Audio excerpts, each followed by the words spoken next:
What's good with YouTube? This is Big Flocka with a convict's perspective, and I'm gonna smash, dash, slide on through with that little bit of energy, man. What's cracking, people? Please hit the like, subscribe, comment, bell notification, help support this channel, get the algorithm going.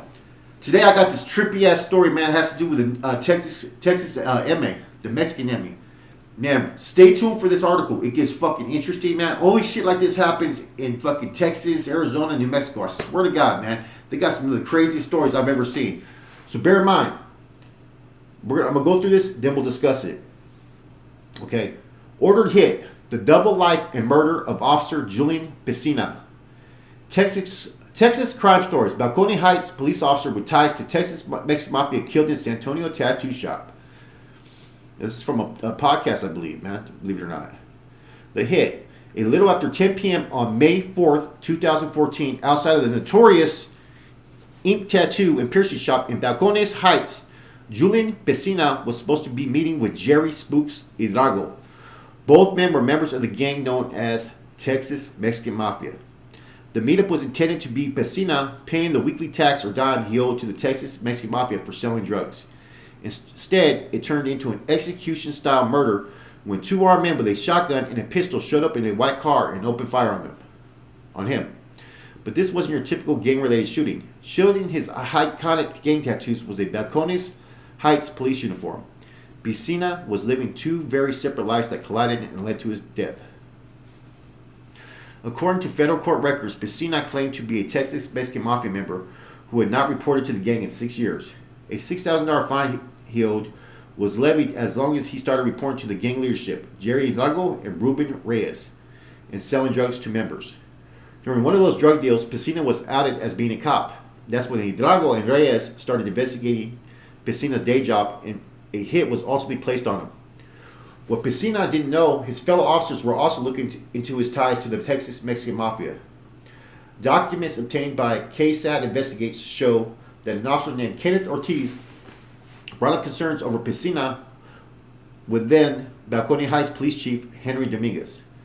The concerns were dismissed by Dominguez, but the FBI was looking into Pesina's shady ties. They set up secret surveillance cameras and were watching his every move. The week of Pesina's murder, the FBI was planning on arresting him. Okay.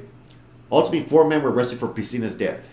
Jerry Spooks Hidalgo was the driver of the white car that pulled up the day of Pesina's death. He also helped organize the hit.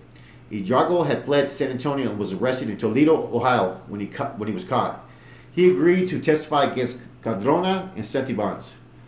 While on the stands, he had also admitted to murdering Billy Padilla, another Texas Mexican Mafia member who was killed in 2013 for failing to turn over money. Hidalgo was sentenced to 20 years in federal prison. Ruben Menes Reyes. Ruben Menes Reyes, who was also known as Menes, pled guilty in July 2016 to ordering the hit on Pesina. Reyes also killed Texas Mexican Mafia members Ulysses Ferris in front of his family in October of 2013. It was revealed in court he also shot and killed Texas Mexican Mafia members Mark Lefty Bernal, Carlos Worm Chapa, and Johnny Smiley Solis in 2014. Damn, these guys are treacherous, man. In 2016, Reyes was sentenced to 5 consecutive life sentences. Okay. Both Jesse Santibans and Alfredo Cadrona were found guilty in 2017 of 1 count of murder in aid of racketeering and 1 count of discharging a firearm during a murder in aid of racketeering. On the day of Pesina's murder, Santibans and Cardona ambushed him outside of his tattoo shop. It was caught on camera and shown in court. After the shooting, the pair went to Cardona's then-girlfriend's apartment to change clothes, wash off, and clean off the gun.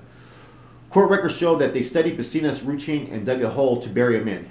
Both men were sentenced to life in federal prison. Texas Mexican Mafia, they picked San Antonio to be their capital. Bexar County District Attorney investigator and gang expert Anthony Rodriguez spoke about the history and background of the Texas Mexican Mafia. They could have picked any city in Texas to make their capital, but they picked San Antonio to be their capital. When California Mexican Mafia became so large, they chose to branch out, and one of the states they branched to was Texas. Well, because San Antonio convicts were so loyal, there were only one place to make their capital, and that was San Antonio. So they got a guy named Herb Huerta, who is still alive today. He's the lifelong president of Mexican Mafia. He was ordered to establish a chapter here in Texas, which he did. Okay, that's news to me. The gang has since grown a lot through the years, and Rodriguez says they are now a generational gang that likes to keep a low profile and is still very active. They do not want to garner attention from law enforcement or from the community. In the end, they are still a criminal enterprise, and so they don't want a lot of attention. You know, when I say they're now spanning states now. And now they're raising their children into it. And so, you know, the gang membership doesn't go away. It is now more strength, and it's become family, and that makes them very dangerous and very large. What's fascinating for me about them is not only do they speak their own language, and they have their own culture, and they have their own identity, they live among us. And most people aren't aware, you know, you go to the barbershop, and they are cutting your hair. I mean, it's just an interesting world that lives among us, and most people are unaware of it. Very true. While Rodriguez wasn't familiar with the Pesina case as far as the specific details, he did offer some insight into it. The Mexican Mafia specifically, and there's a lot of prison gangs like this, have a saying. And saying is there's only one way in and one way out. The other thing is, you know, blood in, blood out. And so what that basically means is you're going to have to commit violence to get in, and it's going to be violence to get out. I'm unclear as to why he was murdered, but that particular lifestyle is very common for those members to end up, you know, the victim of some violent crime, Rodriguez said. But in the end, they are people like the rest of us. Although they are criminals by definition, generally they have their own agenda, and this officer is a great example of that. He is somebody who entered that world, and we see what happened. Wow. So this is kind of interesting, man. This is an interesting thing, and this is through, man, it's through, let me tell you, let me give a shout out to this thing. It's digital journalist, courthouse reporter, digital executive producer. This is part of Texas Crime Stories Ordered Hit at ksat.com. Man, interesting, man. I want to know if this officer was actually a member. How did he become a member and an officer, man? That's the trippy part about it, man. I'm going to do a little research while I talk and explain my whole fucking thing about it. I've heard of having certain resources, you know, as far as within law enforcement at times, but you would never make one of them a member and entrust them with details of certain information. I don't see that happening. You know what I'm saying? Hold on.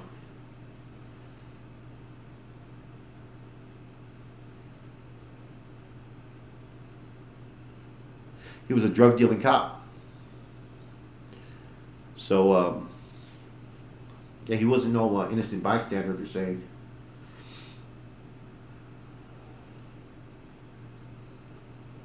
He was a cop. They didn't know.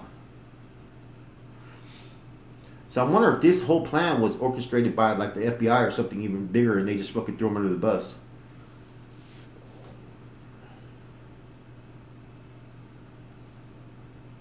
Yeah.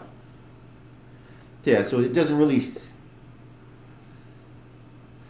Yeah, so far he was claiming to be a Texas Mexican Mafia member, which makes this case even more crazier, man. Like, you know, I think any law enforcement officer would know that these organizations have they're going to have a roster where every member's going to have to go through a different process. The Texas ME has their own process and so forth, man. Like I said, they have their own patch, their own tattoos, and as we both know, unlike the Arizona MA, the Texas MA does not get along with the California MA. The Texas cars actually ride with the NF North Daniel cars in the system. And I've been told by people that the Texas MA is probably one of the closest resemblance to the NF at times, because they have captains, lieutenants, generals, presidents, and all kinds of stuff. A constitution, bylaws, and, you know, paying dues and so forth. You know, and I couldn't see them as far as having a member that was an off law enforcement. I think this cop was pretty much a dirty cop that was probably selling drugs. You know, unless he was working for the CIA or FBI as an undercover, I don't know. But no one's came through to clear his name. So apparently it looks like he was a crooked cop that was paying, I think, 10%. I think it was 10% they had to pay in contribution to the MA to be able to actually function out there and sell drugs, paying taxes. And these guys did their job. They just, as soon as they seen a red flag with this individual, they looked into it, found out that he was a cop, decided to have him hit, you know. And this just goes to show that You know, sometimes people get greedy in the game, and you got to be careful, man, because you know you may do one thing or two things. You know what I'm saying? Come up a little bit, you know, because you're in a position that you can take advantage of your situation, such as, you know, like maybe bring a phone to an inmate, or you know, bring some contraband in or whatnot. But what happens? People get greedy and they want more, and they continue to put themselves at risk, thinking that their job is going to secure them. Now, this whole scenario, man, I mean, all they had to do was wait and probably give him some time, but they probably thought that this dude was probably trying to set them up, man. And you know, that's the difference between Texas MA and Texas Syndicate and the California cars. I don't know of, in California, I've never heard of anything on the streets to where green light's been put on any type of law enforcement. You know what I'm saying? I think that would probably be one issue that they would probably not want to put out there. Based upon the ramifications that it would cause more disturbances and more attention. But Texas is a little different, man. You know, it looks like they didn't even care. You know what I'm saying? They were willing to suffer whatever consequences, man. Look at the amount of killings that they had just in that 1 year. I think it was, 6 people? You know, this was 9 years ago. So this is all recent and current, man. You know, but anyways, man, yeah, this article was kind of interesting. I learned a little bit about them. I didn't know that they had to pay weekly dues. You know, I don't know how the California branch does it. I know the NF, right? They usually do monthly quotas once a month. You know, you have a set quota percentage you have to kick in. You know, I think weekly would. It depends where the money's going. You know what I'm saying? If it's going on up the ladder, you know, you probably would want to do it once a month just to fucking spread it out a lot faster. You know what I'm saying? But maybe it's weekly because so they can put a little bit on this person's books, and take care of people without raising any red flags. You know what I'm saying? Anyways, yeah, cop got smoked. He was a dirty cop. You know, he should have known better than to go up in there and say, hey, I'm an MA member. I've been out of contact for 6 years. What kind of shit is that, man? That right there is like the most... This is the dumbest situation I've ever heard, man. This case is fucking crazy. Like, I wouldn't even waste my time. I would have just cut the dude off. But the fact that he really had the audacity to come up in there and say, oh, I'm a Texas MA member. I've been out of contact for 6 years. You don't think they're not going to run a fucking check on that? You know what I'm saying? They got, with all this Google reverse image and all this shit, and, you know, it ain't too much to come up there and be like, hey, let me check out your ID or something, you know? He put himself in that position, man. He should have stayed on the straight and narrow path. You know, you can't have your cake and want to eat it as well. And see, that's what happens with these corrupt officers that decide to engage in illegal activities. You know, it's going to happen. As long as there's a need for, you know, materialistic things in the struggle for man, there's always going to be that one individual that's going to have that law enforcement uniform on, that's going to be willing to fucking put his hand in the cookie jar to see what he can get out of it, man. That's just facts. Anyways, hope you guys enjoyed this. Just a real quick spill. Flacco Conference perspective. I'll tap in later.